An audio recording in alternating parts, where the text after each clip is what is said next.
send you a link to this after so that you can, this should be in a public view here where you can see it. So I think your question there, when did I get involved? The biggest thing was when we found that Hillary had lost and Trump had won. It was kind of a shock, and I think many of the group members would agree that was probably about the same time as well. Mm-hmm. So your Indivisible group, I was looking at it a little bit online, started to do activities a little bit after that. Were you involved in other groups right after the election? Not that I recall specifically. It happened that this particular group was geographically closer to me. And we found, and as I look across all the different groups that were, that are kind of adjacent, it usually is by geography usually. So. Right. Had you ever been involved in anything before the election? So is this something new to you post-election, or had you been involved in other kinds of activism before this?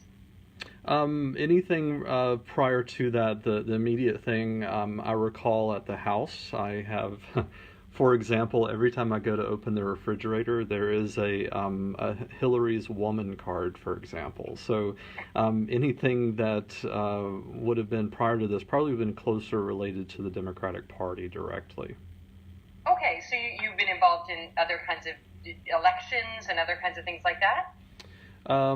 Elections, yes. But as far as the party or anything else, it would be, more closer to like the Democratic Party.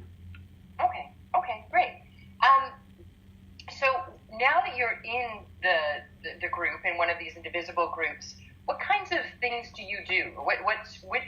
Which of the activities do you participate in? What we have tried to do with our particular group is tried to form a leadership, quote, team. I don't know that we hold particularly titles, but there are members of the group that associate themselves with the group. We don't have a membership fee or any qualifications per se. But what we've resorted to is that we have a private Facebook group that, the leaders have to kind of accept you. And we do kind of moderate that group, but the leaders of that group, we have all sorts of kind of responsibilities. For example, we have now 3 legal entities. 2 of those mostly are a legal mechanism, financial mechanism, in order to collect and distribute and pay out money, for advertising for the campaigns. Some of these campaigns can be directly for or negative against a candidate. Sometimes it's also for more of a general cause. So we have, responsibilities for accounting of those. We also hold meetings. We try to do that monthly, especially going up into the midterm election in November. We also have quite an online presence. Facebook, Twitter, email, trying to do some text messaging.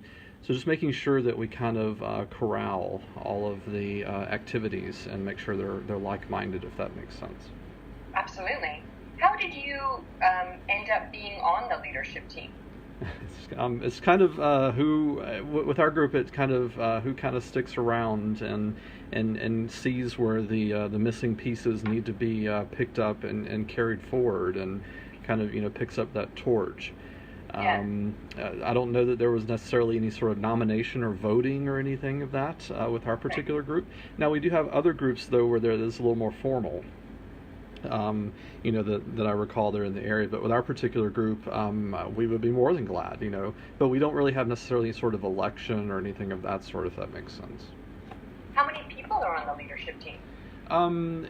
It's, I don't have the list in front of me. There's about 8 of us, so... And did you know any of those people before you got involved in this group? No. I think we have all kind of met, together since being on the group there, yeah. Oh, neat. Okay. So when you talk about all of these different sort of activities, you have the meetings, and then you do different kinds of actions and activities and stuff.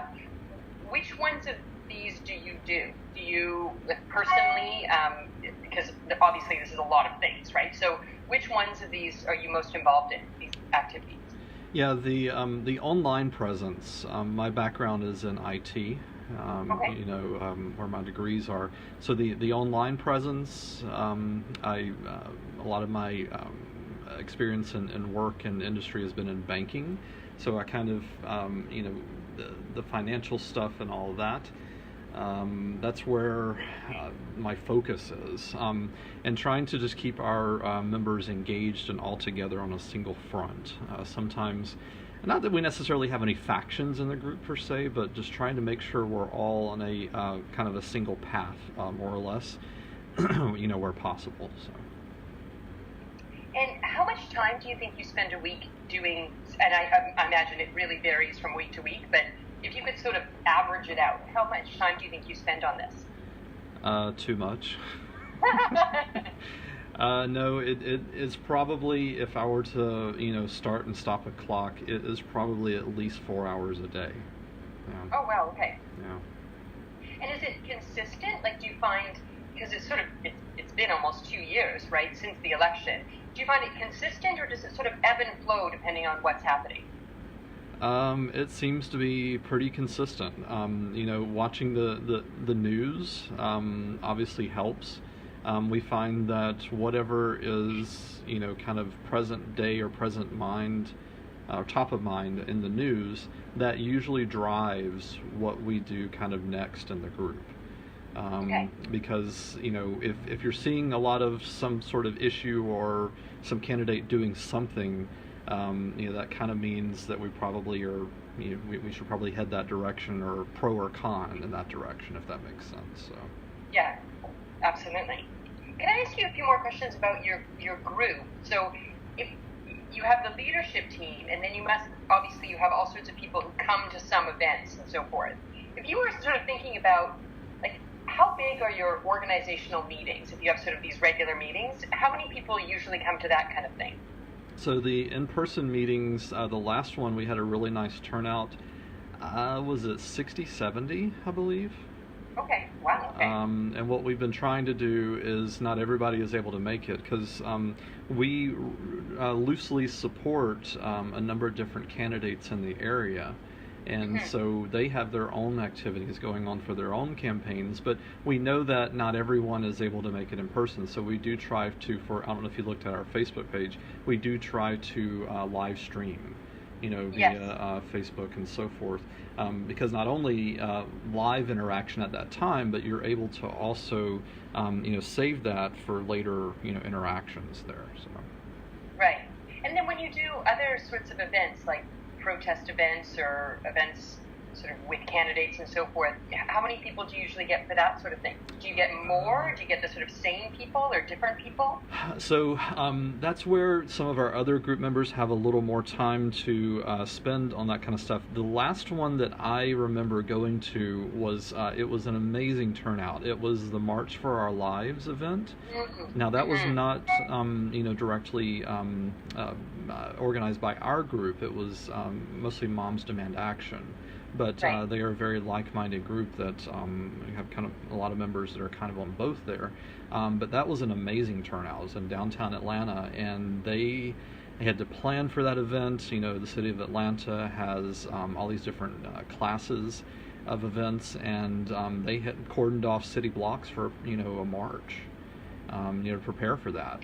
There were thousands of people that showed up for that event. Wow, okay. I mean, that's a bit extreme. That doesn't happen every weekend, but there have been other protests and events, smaller things that we've done with some of our local candidates. I would say dozens of people have shown up for some of the more localized events. And do you often see the same people, or do you think it's the same people over and over, or is it different people at the different events? The ones from our group, if we are the ones that are kind of putting it on, it's mostly our group. But, the indivisible groups in our region, we all try to band together where possible. So, for example, I know some names of other members of the other groups in the area, and we all try to, share and retweet other events to support each other where possible, if that makes sense too. Right. And was that a sort of strategic decision to work with other groups in the area? So we have something also here in Georgia. We have the Georgia Indivisible Coalition, Right. And that is roughly made up, probably the last time I looked, almost about 20 different groups statewide. Some of the groups are smaller, some are maybe about the same size. And there's also kind of I don't want it to sound the wrong way, but kind of a grading of, some groups are more formalized or organized than others. But Right. we don't want that to be any sort of barrier to, joining. We're all in this together. Yeah. And so, but it's roughly about 20 groups across the state. And then we all have an option of joining Indivisible National, which Right. is roughly located up in DC. And we have some support from that group as well. And then you also seem to cooperate, that you were just saying about the March for Our Lives, you cooperate with other groups that aren't indivisible groups that work on specific issues. At particular times, yes. Mm-hmm. Yeah, right. Do you find that when you work sort of together with these other groups, do you think it ever brings them into your group? It can at times. Not necessarily that we are looking to splinter any other groups or anything of that, but it just goes back to what I said before. We're all in this together. Yeah. We do not intend to split any groups apart. If anything, we want to amplify all the groups in the area. Yeah, sorry, I didn't mean to suggest splitting. I sort of meant it seems like you have these shared interests, and they would be introduced to another group that they could then participate in both groups, right? Yes. If you think about your organizational meetings, so back to the sort of monthly meetings that you have, where people are meeting face to face, are the sort of same people coming to those time and time again? Do you know a lot of the people at those meetings? The ones that we do with our group, yes. There is kind of a core group of folks that have. A lot of us have kind of been with it loosely from the start. Right. And then there's more of like a core group there. And then we have some somewhere in the middle that have kind of come in and out of the group here and there. And it's kind of all the above. So it just depends on the. Also, we sometimes not necessarily, we are not doing it on purpose. I don't want it to sound like that, but the meetings at times can, or the events can compete with other events. So if you're able to come to our event, great. But if there's another event that is like-minded, by all means, wherever you are. Actually, this brings up to mind that there was a group in the area that I was approached, and she said, do you really have any sort of volunteer base? And I said, well, we loosely do, but if you have something that, someone that associates as one of our members, you can put them to work, go right ahead. I don't want to be a barrier or say that we have any sort of squatting rights or anything, if that makes sense. So. Right. What would you say the sort of, what's the sort of culture of your group? Is it casual and social? Is it more formal? How would you characterize the meetings? Oh, they're pretty casual. We have a loose agenda. Another one of the leaders, puts together a agenda. We set the date, and if any of the candidates, we try to give them as much, press and time as we can, and then we go to a more of an informal sort of a business agenda. But you don't have to dress up for it. There's no appetizers or anything like that. They're very informal. So. Okay. And then how do you pick what sort of activities you're going to put on as a group? This is where we are trying to strategize what that looks like. One of the leaders says, if you have an idea, great, go and do it. And that has worked pretty well. But we'll see. As this continues going on through November, that's what everybody is working towards, and we'll see what success we have at the ballot box in November. After November, we have some ideas and what this looks like regardless of the results in November. Obviously, the holidays towards the end of the year, and we have some ideas that we're bouncing around with leadership that we may look at doing in January. So if somebody wants to, there's lots of different things you could do, right? You could do protest or petition signing, or you could work with your, elected leaders or on campaigns. Do you think as a group, are you more interested in focusing on a smaller set of these things, or just anybody has an idea, you work on a whole diversity of different kind of tactics and activities. Well, that's one of the things that you see there is are we better at being kind of a the first analogy that came to mind is a shotgun. A shotgun kind of just blasts out many different directions, or do we need to kind of bring more into focus and try to focus on what we've done well over the past year or two? I don't know yet. These are the things that we need to bounce off of our leadership and try to decide what we have done well, and maybe some things that we could improve on and try to rationalize. But I think at this point that decision needs to be done after what is done in November, because at this point we don't have much time to put anything like that into process, especially because we're working so close to get to November. So. Absolutely. So if someone says, I want to do a protest, and they want to organize that, that's okay. And if someone says, I want to go and lobby someone in Congress, that's okay too. Generally, yes, unless you are saying that you want to go and support a candidate that most of the group has not been liking for the past year or two. I don't know you're going to get much support for that, if that makes sense. Okay. I mean, the group is quite liberal in our thinking. Sure. And if you were to go out and say, I'm going to support a very conservative candidate, you're going to get some strange looks, if that makes sense. But, but beyond something like that, yeah, pretty much. As long as it makes sense and you can get a group of members behind you for a particular event. Now, that's also to say that there have been some other ideas that I would say didn't really come to fruition. And there also, we don't have unlimited resources when it comes to money either. So some things don't actually get off the ground either, if that's where you're going with the question. So. Right. What about issues? So there's obviously a lot of different issues you could work on. You talked about the gun control issues. There's all sorts of issues with DACA. There's issues with there's a lot of issues that have obviously could be foci of activities. How do you decide which issues to work on, or can people work on any issue that's sort of on the progressive agenda?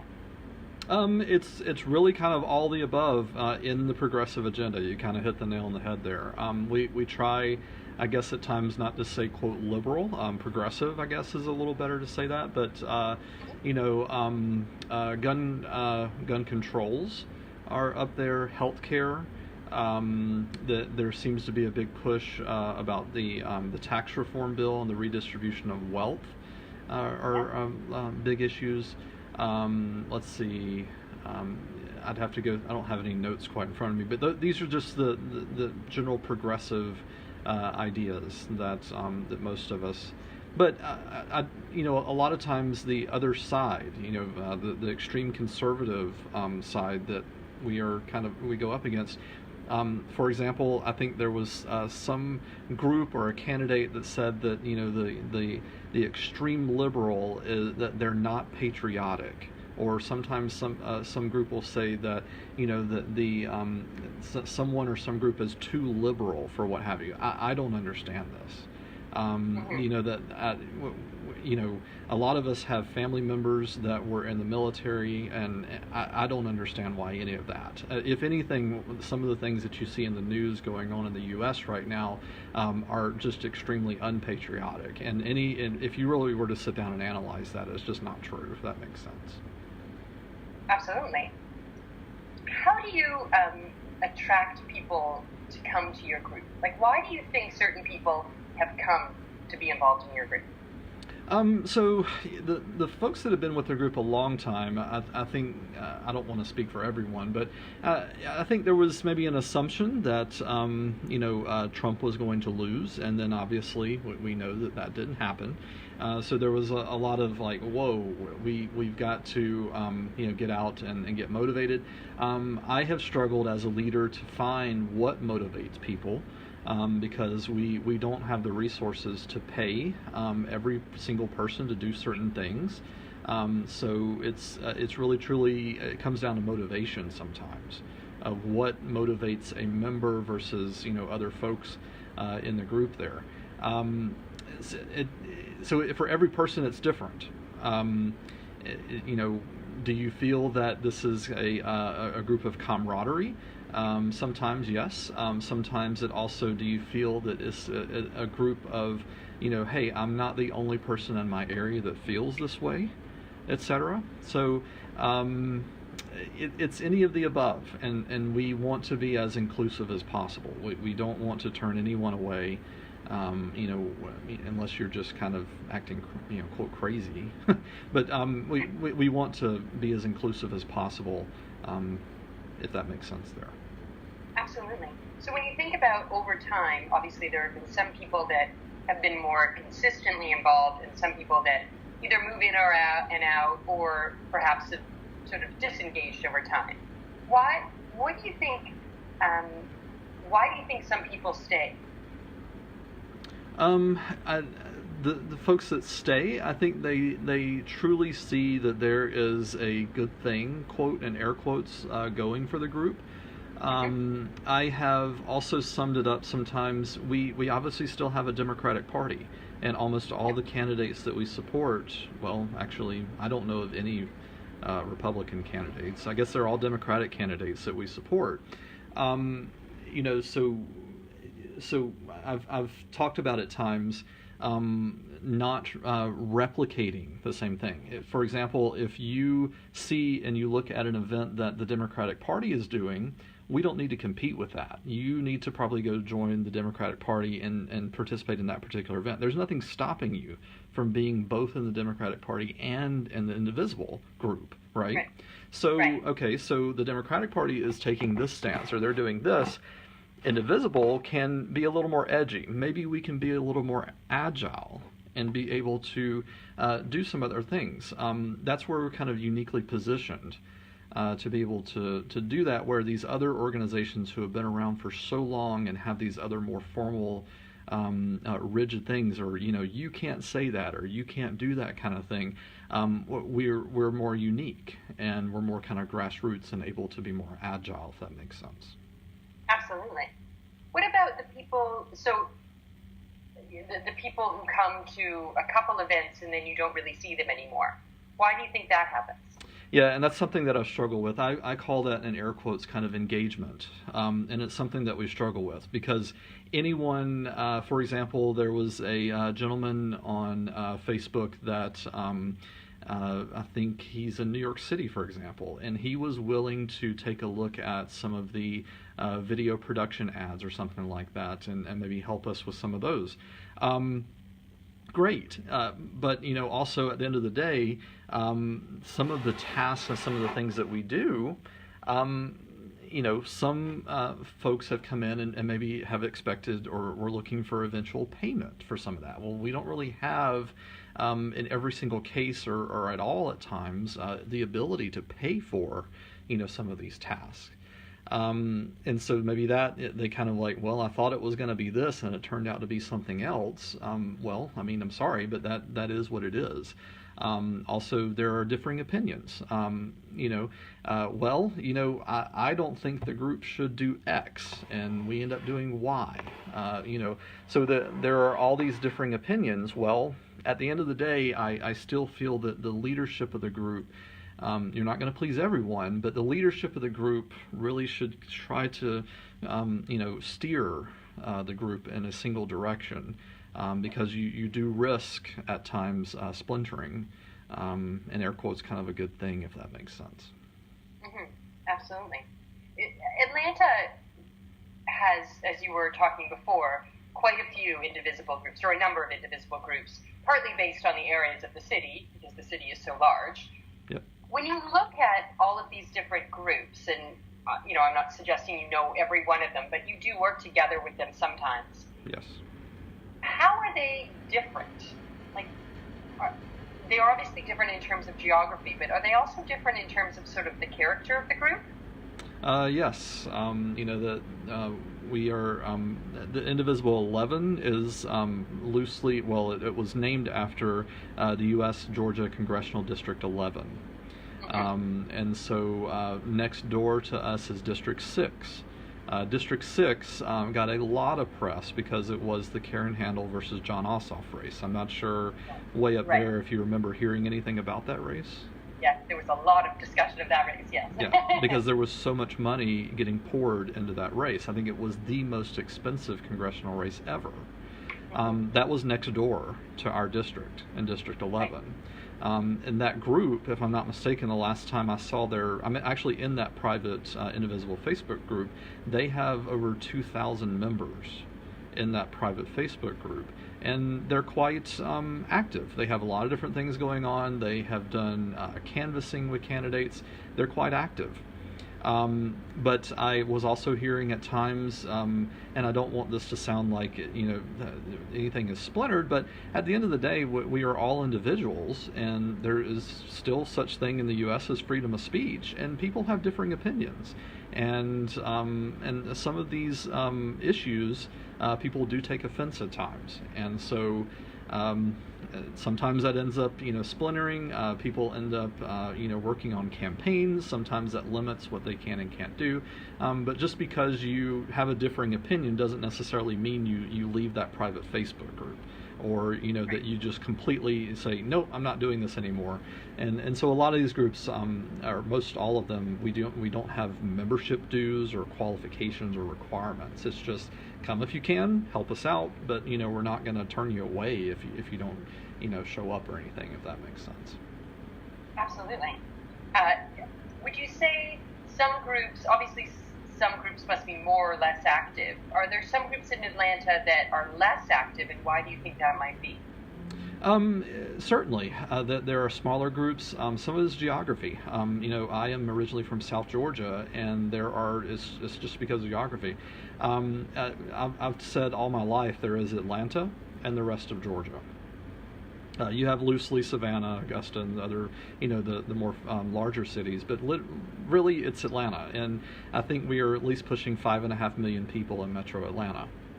And then again, you have the rest of Georgia. So, geography, you're not going to drive from South Georgia to Atlanta to meet with people. You're probably going to hang around with people that are in your area, right? So, it comes down to that, loosely. So, you can't necessarily keep all of this together on just an online fashion. So the monthly meetings help out.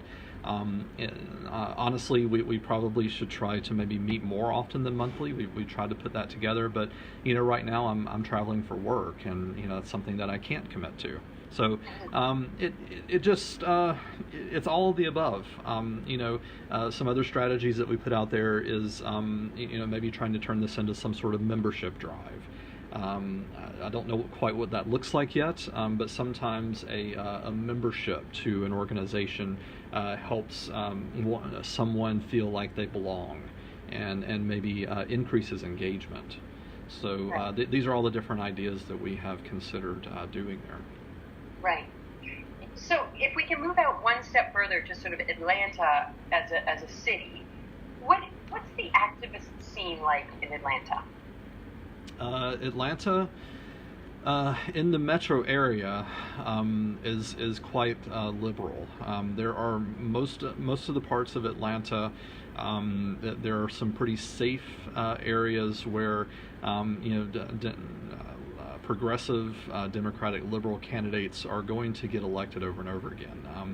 I did some help with a particular candidate where there were 2 Democratic candidates running against each other, and there was no Republican candidate, for example. Right.